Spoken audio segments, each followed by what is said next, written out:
नमस्कार, नीलम रेसिपीमध्ये आपले स्वागत आहे। आणि उन्हाळा लागला की आपल्याला काहीतरी आंबट खावंसं वाटतं।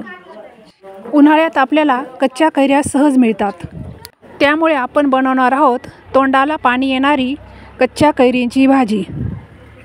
या रेसिपीसाठी आपल्याला साधारणतः अर्धा किलो कच्ची कैरी लागणार आहे। कैरीची आपण अशा प्रकारे कटरने वरची साल काढून घ्यायची आहे। तसा उन्हाळ्यात कैरीचा कोणताही प्रकार चविष्टच लागतो।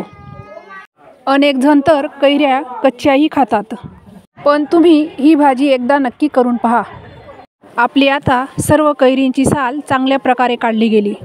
भाजी बनवण्यासाठी आपल्याला अशा प्रकारे चौकोनी आकारात तुकडे करून घ्यायचे आहेत। त्यानंतर आपल्याला लागणार आहे हळद, गरम मसाला, 1 चमच लाल मसाला, आलं लसूण पेस्ट, कोथिंबीर आणि कढीपत्ता।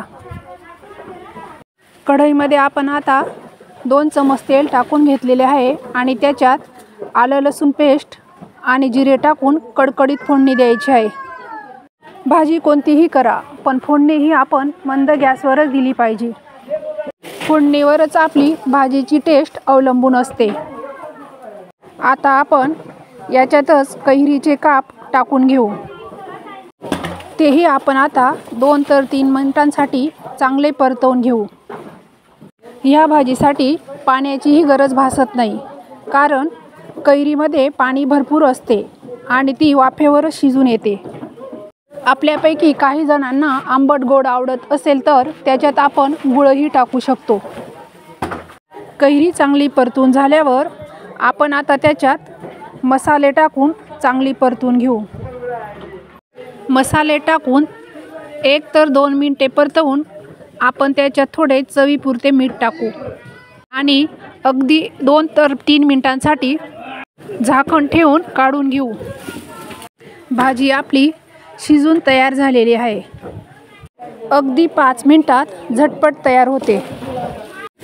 भाजीला बघूनच तोंडाला पाणी यायला सुरुवात झालेली असेल। आता आपण ती एका डिशमध्ये सर्व करून घेऊ। डाळ भाताची चव वाढवण्यासाठी आपण या ताटामध्येही सर्व करू शकतो। तुम्हाला ही भाजी आवडली असेल तर एक लाईक नक्की करा आणि ही भाजी तुम्ही तुमच्या मित्रपरिवाराबरोबर शेअर करा। धन्यवाद।